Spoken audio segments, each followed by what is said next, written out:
चलिए स्टार्ट करते हैं। आज का टॉपिक लास्ट टॉपिक है प्रोबेबिलिटी का, है होप सो खत्म हो जाए।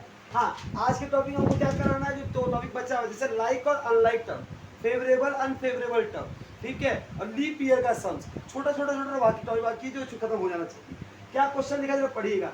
N article manufactured by a company consist of two part A part B in a process of manufacturing of part A 9 out of 100 are likely to be defective। Sir आ गया word defective का sums. Sir defective का मतलब होता है कितना, मतलब example लेता हूँ कि मान लो कि तुम मैन्युफैक्चरर हो, तुम दुकानदार हो, ये पूरा ना प्रोबेबिलिटी कॉमर्स के लिए ही चैप्टर है। यहाँ क्या बताया गया है, यहाँ ये बताया गया है कितना बार आपने कोई चीज सामान लिया। आपने 100 सामान लिया, क्या लिया है, 100 तो बल्ब लिया, उस 100 बल्ब में से 9 बल्ब क्या हो गया, डिफेक्टिव निकल गया, मतलब खराब निकल गया। हो ही सकता है सर, इतना सारा क्वांटिटी कुछ तो डिफेक्टिव हो ही सकता है। बोल रहा है similarly 5 out of 100 are likely to be defective in manufacturing of part B. Part A ने तुमने मैन्युफैक्चर किया तो 100 में से 9 डिफेक्टिव निकला। पार्ट बी मैन्युफैक्चर किया, 100 में से 5 डिफेक्टिव निकला। Calculate the probability that the assembled article will not be defective. क्या प्रोबेबिलिटी है कि जो असेंबल्ड किया जाएगा आर्टिकल उसमें एक भी डिफेक्टिव नहीं निकलना चाहिए, मतलब कोई भी डिफेक्टिव नहीं होगा। इसका है उनको प्रोबेबिलिटी बताकर दीजिए। जरा 2 मिनट देखिए, कोई अच्छा डाउट बोलिए कुछ मिनट देखिएगा। बोला क्या गया है, सिंपल से एक बात आपको बताइएगा, समझने का बात है, इतना पूरा क्वेश्चन पढ़ना ही नहीं है आपको। लास्ट क्लास में मैंने एक फॉर्मूला लिखाया था यूनियन का, तो वर्ड बताइएगा। सर मानते हैं प्रोबेबिलिटी ऑफ ए, क्या पढ़ा गया, probability of number of defective bulb, क्या निकालना है, डिफेक्टिव। सर टोटल कितना बल्ब था, 100, उसमें कितना डिफेक्टिव है, 9। प्रोबेबिलिटी ऑफ बी किसको पकड़ा हूं मैं, सर 5 है 100 में से। अब दोनों डिफेक्टिव आने का चांस को क्या बोलते हैं, दोनों का मतलब होता है एंड ए इंटरसेक्शन बी। ये कितना हो जाएगा, 9/100 इंटू 5/100, कितना हो जाएगा 45/10,000। हाँ या ना। अगर कोई तुमसे पूछे सर ये डिफेक्टिव होने का चांस, सर 9/100, वो डिफेक्टिव होने का चांस 5/100, सर दोनों डिफेक्टिव होने का चांस 45/10,000। तो अगर तुमसे पूछेगा ए यूनियन बी का मतलब क्या होता है, सर या तो ए डिफेक्टिव हो या मीन्स और, इसको क्या बोला था हम तुमको, हम तो 2 चीज बता चुका हूं बेटा। इंटरसेक्शन का मतलब सीधा अगर एंड होगा इसको बोलते हैं एंड, और यू होगा इसको बोलते हैं और मतलब या तो ए डिफेक्टिव या तो बी डिफेक्टिव, यही बोला गया। तो और का फॉर्मूला क्या लिखवाया था last class, P A plus P B minus P A intersection B, मतलब ए के डिफेक्टिव होने का चांस प्लस बी के डिफेक्टिव होने का चांस प्लस दोनों के डिफेक्टिव होने का चांस। अगर इसको मैं सॉल्व कर लेता हूं तो क्या होगा, या तो ए डिफेक्टिव या तो बी डिफेक्टिव होगा ही होगा। तो ये क्या होगा, 9/100, ये है 5/100, ये है 45/10,000।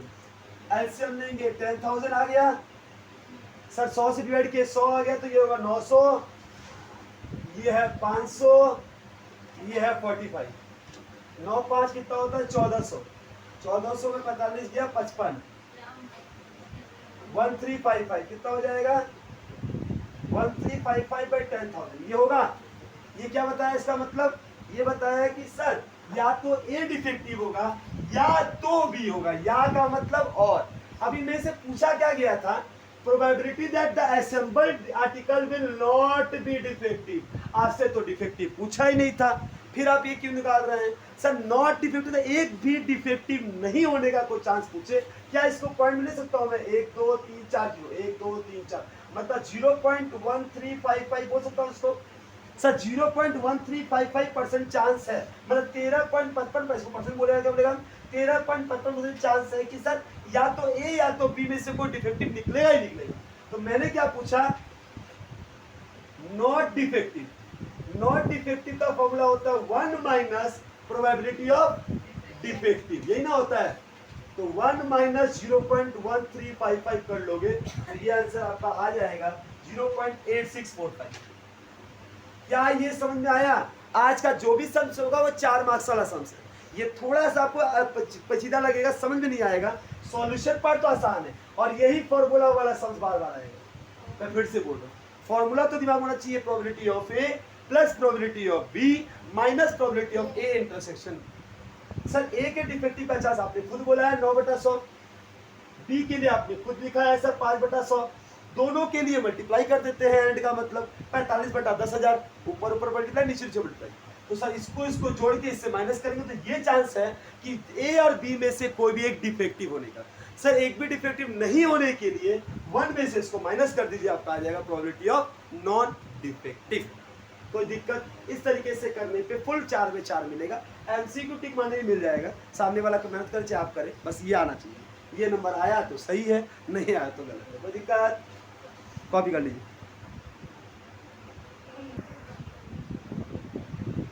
देखिएगा यहाँ तक कोई दिक्कत है तो हमको क्लियर कीजिए, अगर दिक्कत नहीं है तो कॉपी कर लीजिए, मैं नेक्स्ट सम उतारूंगा।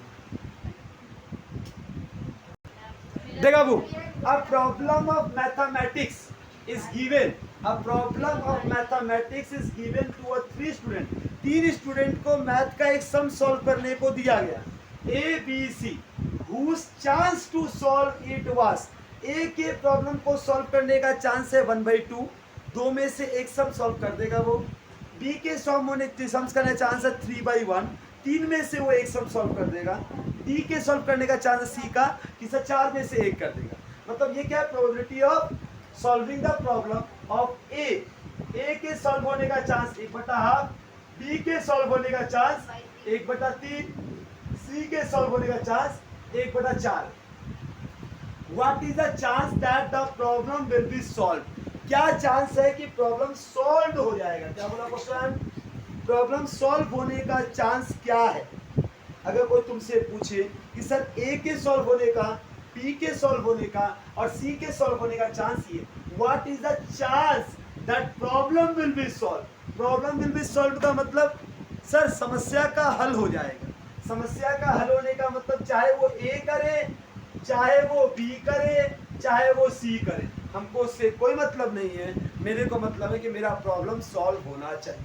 अच्छा जस्ट हमको ये बताना बेटा, ए के सॉल्व होने का चांस जब 1/2 है तो ए के सॉल्व नहीं, इसको बोलते हैं कॉम्प्लीमेंट। क्या बोलते हैं? कॉम्प्लीमेंट। कॉम्प्लीमेंट का मतलब वो तो सॉल्व नहीं होने का चांस, तो 1/2 सॉल्व का है तो 1/2 नहीं होने का है, 1/3 अगर सॉल्व होने का है तो 2/3 नहीं होने का है।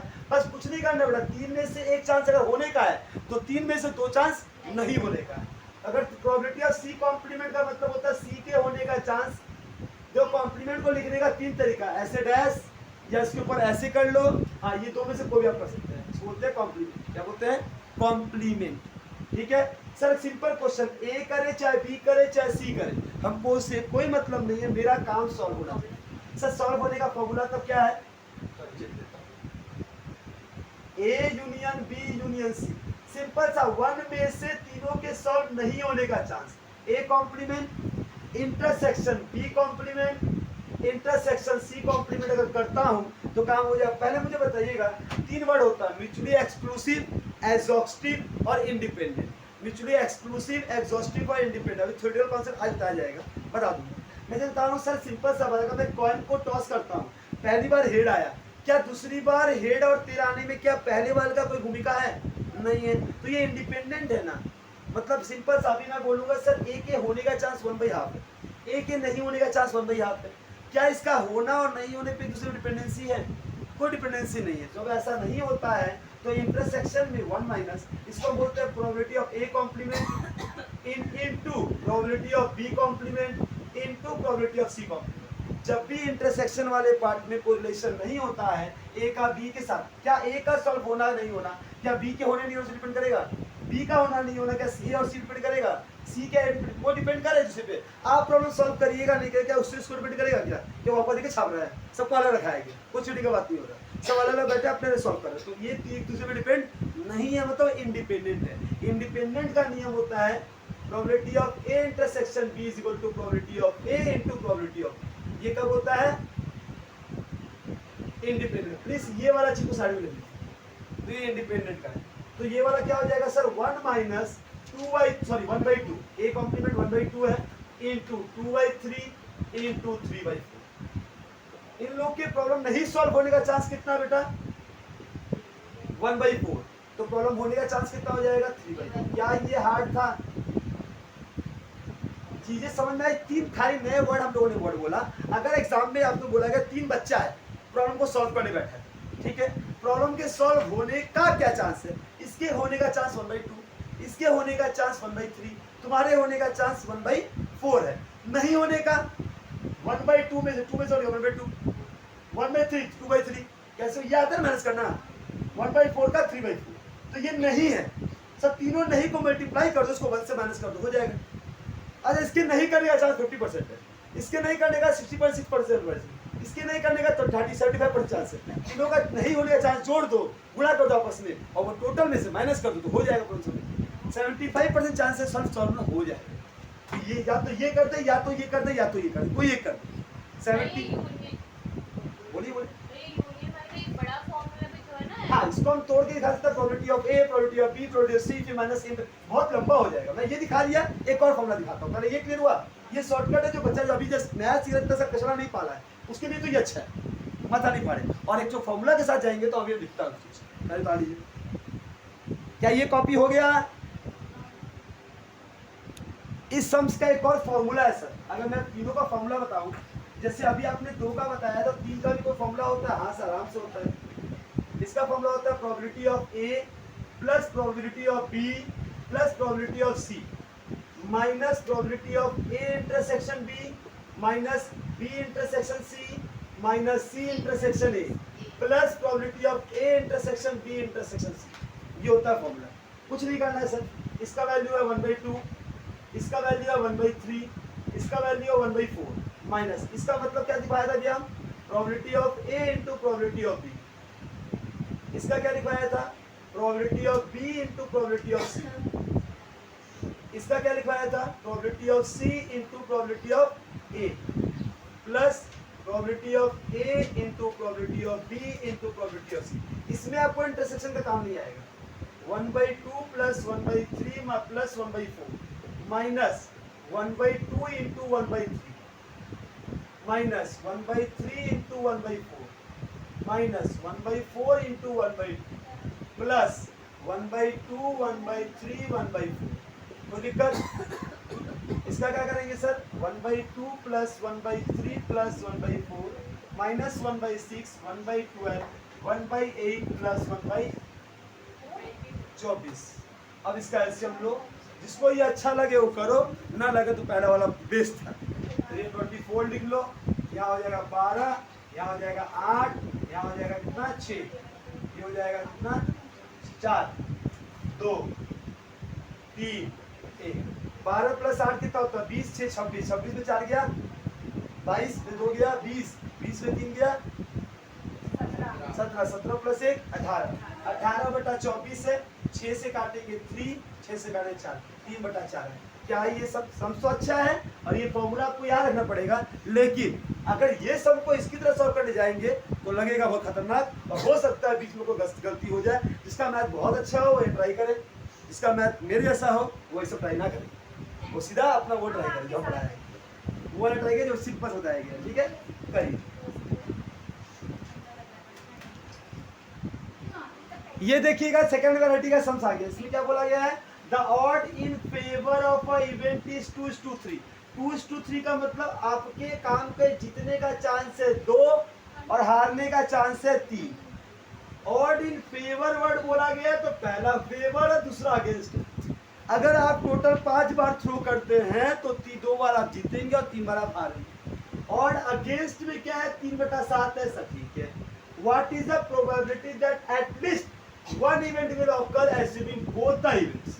अच्छा, हमको बताइएगा, let the 2 event, देखो से, let the 2 events be A and B। A और B 2 इवेंट पकड़ लो। ऑड इन फेवर कितना बेटा? Odd in favour of event क्या दिया? 2:3। 2:3 में क्या सिखाया था? प्रोबेबिलिटी ऑफ ए क्या हो जाएगा? प्रोबेबिलिटी ऑफ ए का मतलब क्या होता है? फेवर वाला अगर है तो फेवर ऊपर रहेगा, मतलब 2 ऊपर रहेगा, और टोटल 2 + 3 क्या हो जाएगा? 5 नीचे हो जाएगा। ये हो गया ऑड इन फेवर, ए के आने का चांस। अगर हम बोला odd in against, odd in against of event A B, B के इवेंट का ना होने का चांस कितना है 3/7, तो होने का चांस कितना हो जाएगा सर 3 आपका नहीं होने का है तो 7 होने का है, तो प्रोबेबिलिटी ऑफ बी अगर पूछे होने का चांस 7/3 + 7 10। याद रखना क्या बोला मैंने, अगर आपको पूछा है फेवर तो फेवर पहला वाला ऊपर दोनों जोड़ के नीचे, अगर दिया अगेंस्ट तो ये वाला ऊपर और दोनों नीचे, तो ये नहीं होने का चांस है और ये होने का चांस है। हाँ जो होने का फेवर को तो वही निकाल पूछा क्या, at least one events of occurrence से बोथ द इवेंट इंडिपेंडेंट, अगर दोनों को इंडिपेंडेंट छोड़ा तो कम से कम एक हो जाए, कम से कम एक हो जाएगा मतलब और होता है कि इंटरसेक्शन होता है और होता है, तो probability of A plus probability of B, sir दोनों नहीं होना चाहिए ए इंटरसेक्शन। कोई दिक्कत इसमें, कोई दिक्कत है तो पूछ लीजिए।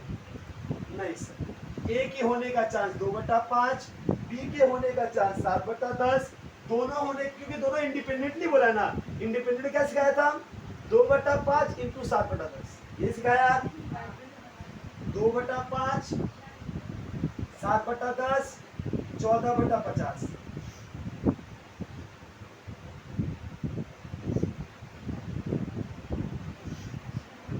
41/50, ये क्या है बेटा, at least one event will occur assuming, at least का मतलब कम से कम एक इवेंट आना चाहिए। क्या ये हार्ड है, सिंपल सा बात, अगर कंफ्यूजन मत खाना, जब भी फेवर देगा तो पहला वाला ऊपर जोड़ के नीचे, अगेंस्ट देगा दूसरा वाला ऊपर और दोनों जोड़ के नीचे, ये odd in favour odd in against का, odd in favour odd in against में अगर पूछा जाए कि सर क्या चांस है प्रोबेबिलिटी में दिखाइए, इस फेवर अगेंस्ट को प्रोबेबिलिटी में बोला जाएगा तो सर अगर फेवर बोला है तो दो ऊपर दोनों जोड़ के नीचे, इसमें अगर अगेंस्ट बोला है तो सेकंड वाला ऊपर और दोनों जोड़ के नीचे, कोई दिक्कत। इसकी बात तो आपको पता ही है, एटलीस्ट में ये वाला फॉर्म लगाते हैं, सिंपल लगाना निकाल लिए। ये क्यों लगाया सर आपने, ये इसलिए लगाया कि ये क्या बोला था,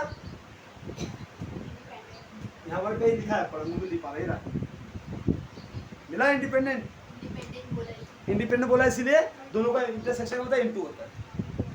देख लीजिए, कोई दिक्कत है तो पूछ लीजिए। इधर देखिएगा, ये भी एक क्वेश्चन है, बहुत ही सिंपल क्वेश्चन है। क्वेश्चन क्या है, find the probability that leap year contain 53 Sunday. ध्यान से सुनिएगा, दो सम्स में से एक सम्स आने का चांस 50 to 70% चांस है। अगर लीप ईयर का सम्स आया तो यही दो सम्स आता, तीसरा सम होता भी नहीं। सर मैंने क्या बोला, इससे दो क्वेश्चन होगा, और नॉन लीप ईयर, एक लीप ईयर में 53 संडे आने का चांस कितना है और एक नॉन लीप ईयर में 53 संडे आने का चांस, दोनों सम सॉल्व करूंगा। ये दो सम से एक सम नहीं है, ठीक है। पहले मैं कराता हूं नॉन लीप ईयर, क्या कराता हूं सर, क्या बड़ा बोले, एक साल में कितना दिन होता है जिसमें लीप ईयर नहीं होगा। जब लीप ईयर नहीं है तब 365 दिन, और जब लीप ईयर है तब 366 डे। ये पता है आप लोगों को, लीप ईयर है तो 365, सॉरी है तो 366, नहीं है तो 365। सर एक बार बताइएगा, अगर लीप ईयर का हो चाहे लीप ईयर ना हो, नॉर्मली एक साल में कितना वीक होता है, एक साल में कितना संडे आता है, नॉर्मल एक साल में कितना Monday Tuesday Wednesday Thursday Friday, ये सारा का सारा जो होता है 52 आता है। कितना डे, 52 डेज, मतलब 52 संडे आएगा। कितना होगा, 52 संडे, 52 मंडे, 53 मंडे, ऐसे करके 52 × 7 364, ये तो सब में ही आएगा बेटा। Monday Tuesday Wednesday Thursday Friday Saturday Sunday 7 होता है, तो 52 Sunday, 52 Monday, 52 Tuesday Wednesday Thursday Friday Saturday अगर हुआ तो 364 तो पक्का है। कोई भी साल हो, चाहे 2001 हो, 2005 हो, 2017 हो, 2020 हो, कोई भी साल हो, इसमें कितना संडे कितना मंडे वो फिक्स है, उसमें कोई दिक्कत नहीं है। बचा कितना दिन सर, नॉन लीप ईयर में एक दिन जो बचा है उसमें क्या चांस है, Sunday Monday Tuesday Wednesday Thursday Friday Saturday and Sunday आने का।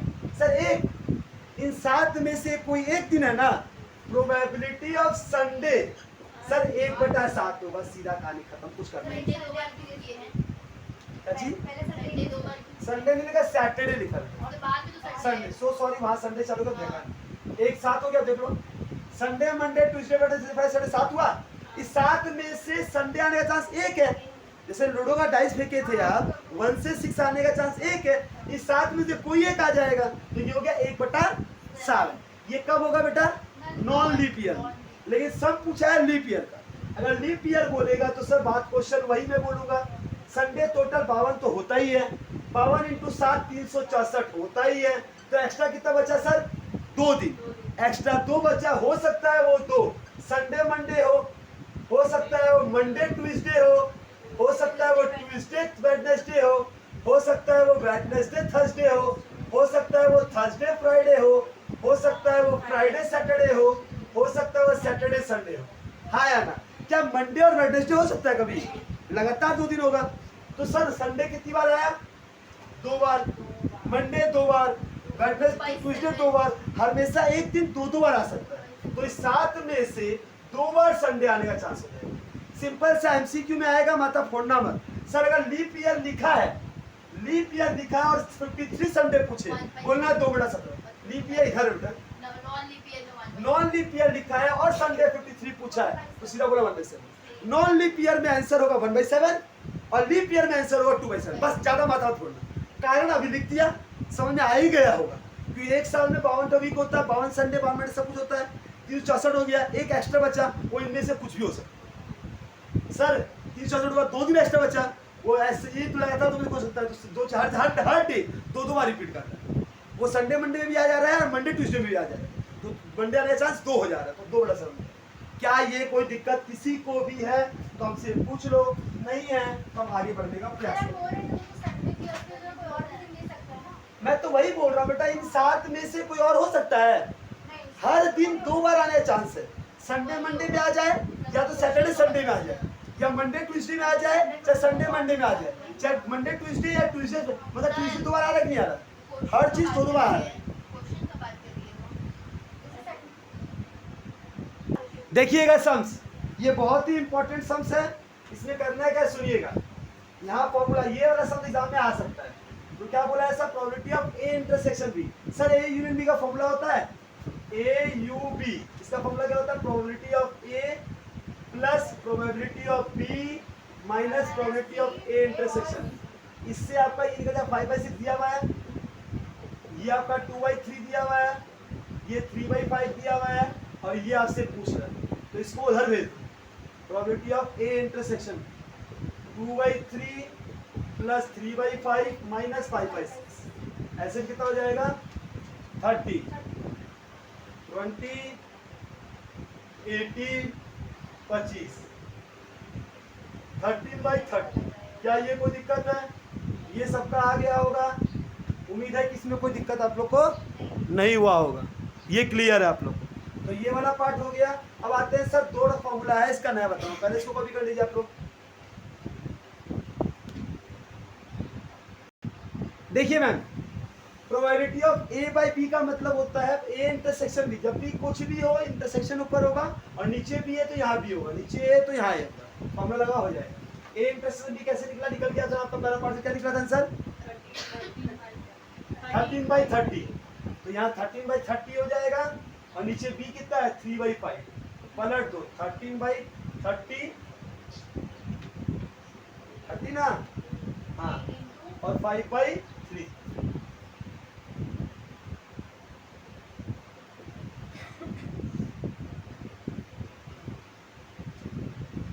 ये 13/30 2/3।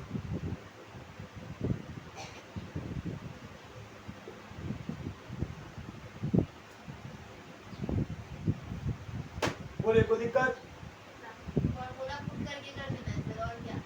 फॉर्मूला याद करना इंपॉर्टेंट होता है। चलिए लास्ट 2 सवाल बाकी है, फिर खत्म हुई है।